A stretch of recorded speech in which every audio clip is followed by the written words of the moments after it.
Bonjour, aujourd'hui je vous propose une petite présentation des outils de base que l'on peut avoir à utiliser pour monter des maquettes, pas nécessairement les peindre, mais au moins les monter, les coller.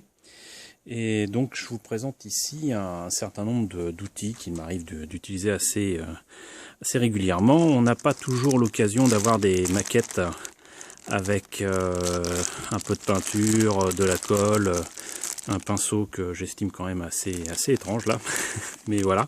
Donc parfois il y a des maquettes avec le matériel nécessaire, en tout cas une partie, mais ce n'est pas suffisant. Donc déjà dans un premier temps, ce que je vous propose de faire, c'est de voir un petit peu ce qui est présenté sur cette table. Un tapis de découpe qui est fort pratique et qui permet de découper les pièces à plat avec notamment une lame. Ça évite de le faire sur sa table de travail, de l'abîmer ou quoi. C'est vraiment fait pour couper des pièces ou découper des décalcos, des calcomanies avec encore une fois une lame plutôt qu'une paire de ciseaux. Donc ça c'est quand même vachement pratique. Sinon les outils de base, comme je dis souvent, peuvent se trouver dans les objets du quotidien à la maison, mais il y a quand même un truc que je vous conseille de prendre pour protéger vos yeux si comme moi vous avez des lunettes, c'est une paire de lunettes de protection, voilà, qu'on trouve dans n'importe quel rayon bricolage. C'est quand même beaucoup mieux d'avoir ça pour éviter de se prendre des pièces dans les yeux si vous n'avez pas de lunettes, ou de se prendre des éclats de peinture ou de colle.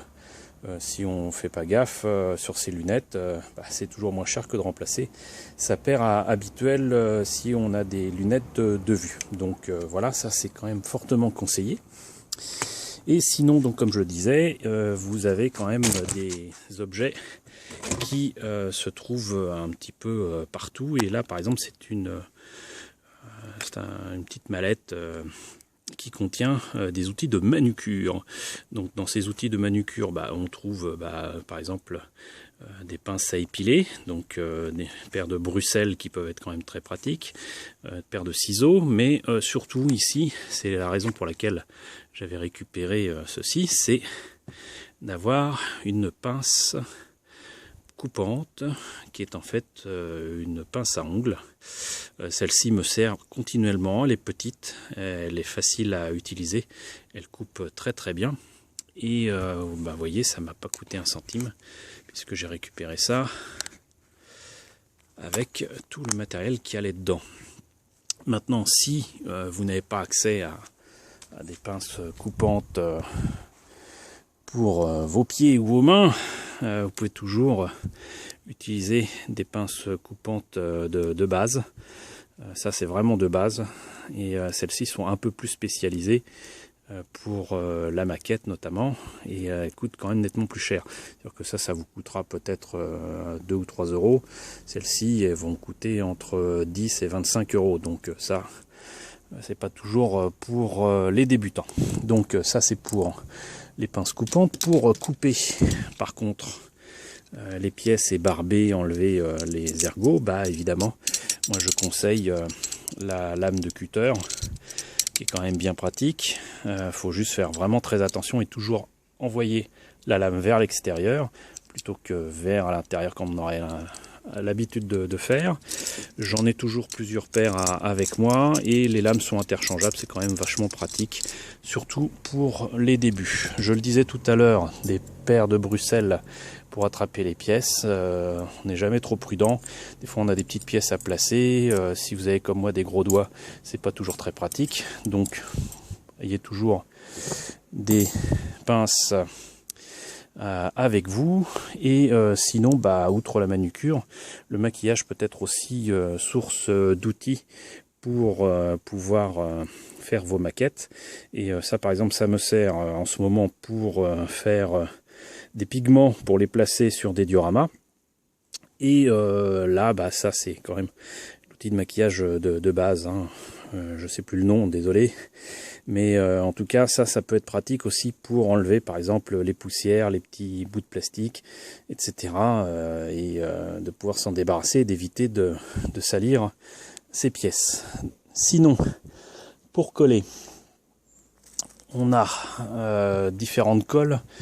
La plupart du temps, vous trouverez des colles à maquette sous forme de petits tubes ou de gros tubes, mais je vous conseille quand même plutôt d'utiliser de la colle, par exemple la colle Revel est très très bien. Là vous en avez deux formats différents.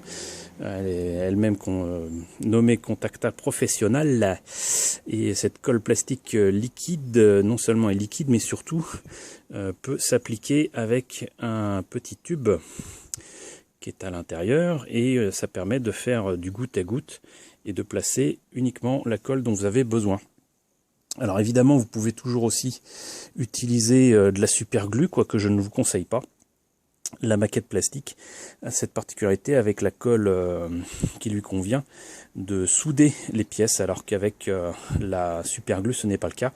Et si vous avez la même expérience que moi, vous savez que on a plus tendance à se coller les doigts que de coller la pièce qu'on veut coller. Mais sinon, plutôt que la super glue qu'on trouve à petit prix un petit peu partout, genre 1 euro les 5 ou 10 tubes comme celui-ci, je vous conseille de prendre celle-ci. Elle m'a vraiment surpris. Colle 21 est une cyanoacrylate qui en fait a la particularité de ne pas sécher même quand on oublie de bien fermer le pot. Et en plus de ça, elle colle vraiment très très bien, exactement comme dans la très très vieille pub. On voit quelqu'un qui est collé au plafond, c'est vraiment de la très très très bonne colle. Elle n'est pas donnée, moi je la paye dans les 7,50 €, 8 € le pot, mais c'est vraiment excellent, et c'est particulièrement applicable pour les maquettes non pas plastiques mais résine, ce vinyle métal que j'utilise bien évidemment pour mes hobbies. Donc sinon la reine des colles reste quand même pour moi la colle liquide.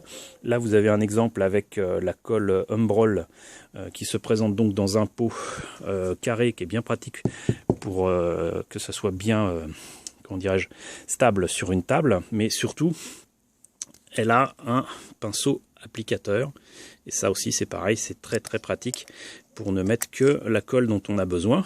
Mais la reine des colles selon moi, c'est la Tamiya Fine Cement, dont vous aurez bien du mal à lire le nom avec l'étiquette qui est placée dessus. Ça c'est pour la vente en France. Et cette colle de Tamiya, très fine, avec bouchon vert, est également avec un pinceau applicateur beaucoup plus fin, d'ailleurs vous le voyez. C'est très très très liquide, et surtout ça peut s'appliquer par capillarité, c'est très très intéressant. C'est vraiment pour moi la reine des colles, c'est celle qui permet de faire beaucoup de choses et de les faire proprement. Voilà, même quand elle sèche, elle a un rendu mat, ça ne fait pas d'imperfection sur la pièce qu'on a collée, et surtout on ne met que ce dont on a besoin comme colle. Donc si on y fait attention, c'est quand même très économique. Pour coller d'autres formes de colle que le polystyrène, vous avez aussi celle-là qui est faite pour l'ABS avec un bouchon bleu. Elle correspond à l'odeur que j'ai en souvenir des colles que j'utilisais quand j'étais plus jeune. Et là pareil, avec le pinceau applicateur, beaucoup moins fin, vous le voyez, mais c'est surtout que c'est pas fait pour le même genre de plastique. Donc ça c'est quand même sympathique aussi, mais pas essentiel pour les débuts. Que vous dire de plus? Vous avez évidemment nécessité de nettoyer les pièces, d'enlever les ergots. Donc vous pouvez utiliser là encore du matériel de manucure qui est tout simplement la lime à ongles. Celle-ci est en carton. C'est jetable, voilà, on peut en utiliser énormément, et surtout on peut les acheter pour vraiment pas cher. Sinon le papier abrasif de base, c'est comme ça que ça se présente, mais bon, il y en a différents grains, il y en a différentes qualités, et c'est toujours utile d'en avoir avec soi. Sinon pour coller, bien évidemment, il faut parfois faire en sorte que la pièce ne bouge pas, et tout simplement vous pouvez utiliser des pinces à linge, et si elles sont en plastique, vous en avez bien évidemment en bois que je n'ai pas eu la bonne idée de ramener sur cette table, mais sinon vous avez aussi des pinces beaucoup plus fortes qui sont faites pour le bricolage. Celle-ci est assez petite, j'en ai de différentes tailles, et elles sont bien pratiques aussi pour tenir de grosses pièces et les tenir fermement jusqu'à ce qu'elles collent et que ça soit sec. Voilà, donc c'était un petit tour d'horizon pour le matériel de base. Je reviendrai plus tard vers vous avec du matériel un petit peu plus complexe qui permettra de voir comment poncer allègrement les pièces et faire disparaître les jointures disgracieuses de vos kits, comment appliquer de la poutine, de la pâte, du mastic sur les pièces en question, comment poncer donc, et plus tard aussi on verra aussi ce qu'il en est de la peinture à utiliser, bombe, aérographe, pinceau, etc., etc. Donc à très bientôt pour la suite de la présentation des outils pour fabriquer vos maquettes.